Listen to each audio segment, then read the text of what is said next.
অশান্ত বাংলাদেশ। আর এই অশান্ত বাংলাদেশের পরিস্থিতির মধ্যেই বৃহস্পতিবার রাতে অন্তর্বর্তীকালীন সরকারের প্রধান উপদেষ্টা হিসেবে শপথ নিলেন ডক্টর মোহাম্মদ ইউনূস।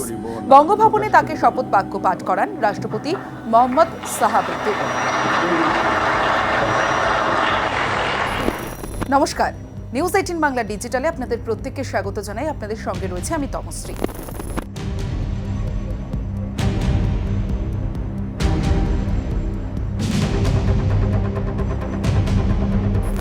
আমি মোহাম্মদ ইউনূস সশ্রদ্ধ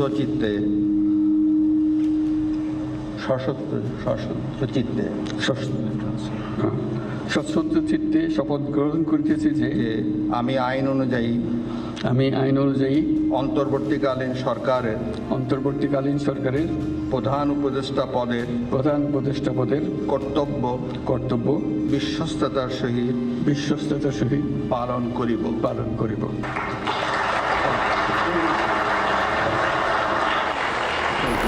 গত সোমবার প্রধানমন্ত্রীর পদ থেকে পদত্যাগ করে ভারতে আসেন শেখ হাসিনা। হাসিনার দেশ ত্যাগের 3 দিনের মাথায় অন্তর্বর্তী সরকার গঠিত হলো বাংলাদেশে। মোহাম্মদ ইউনূসের সঙ্গে তার উপদেষ্টারাও শপথ নিয়েছেন। শপথ নিলেন 16 জন উপদেষ্টাও। বাংলাদেশের বঙ্গভবনের দরবার হলে ভারতীয় সময় রাত 8:30টায় শপথ নিলেন তারা।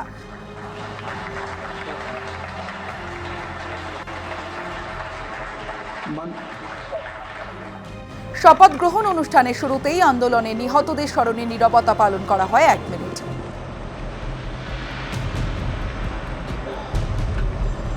বাংলাদেশের জাতীয় সঙ্গীত দিয়ে অনুষ্ঠান শুরু হয়। 16 জন উপদেষ্টার মধ্যে রয়েছেন সলেউদ্দিন আহমেদ, আদিলুর রহমান খান, হাসান আরিফ, আসিফ নজরুল, জেনারেল এম সাখাওয়াত হোসেন, তৌহিদ হোসেন, সৈয়দা রিজওয়ানা হাসান, নাহিদ ইসলাম, আসিফ মাহমুদ, সজীব ভুইয়া, সুপ্রদীপ চাকমা, ফরিদা আখতার, বিধান রঞ্জন রায়, খালিদ হাসান, নূরজাহান বেগম, শর্মিন মুর্শিদ এবং ফারুকি আজম।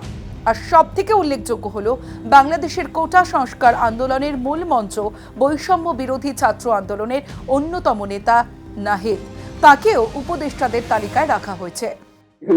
আইন শৃঙ্খলার ব্যাঘাত হচ্ছে, মানুষকে আক্রমণ করছে, ঘরবাড়ি জ্বালিয়ে দিচ্ছে, সম্পদ জ্বালিয়ে নষ্ট করছে, চুরি করছে, দিয়ে যাচ্ছে, অফিস আদালতে আক্রমণ করছে, সংখ্যালঘুদের উপর আক্রমণ করছে, সবার উপর আক্রমণ করছে। এগুলো হলো ষড়যন্ত্রের অংশ।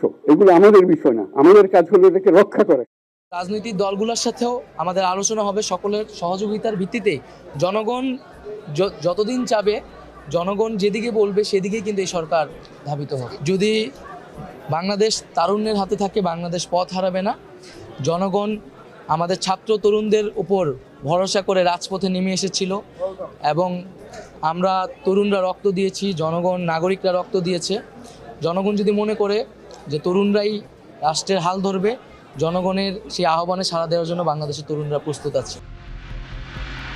বাংলাদেশের প্রধান উপদেষ্টা ডক্টর মোহাম্মদ ইউনূসকে অভিনন্দন জানালেন ভারতের প্রধানমন্ত্রী নরেন্দ্র মোদী। শপথ নেওয়ার পর এক্স হ্যান্ডেলে পোস্ট করেন প্রধানমন্ত্রী নরেন্দ্র মোদী। এখন এখানেই শেষ করছি। আরও আপডেট পেতে অবশ্যই দেখতে থাকুন নিউজ 18 বাংলা।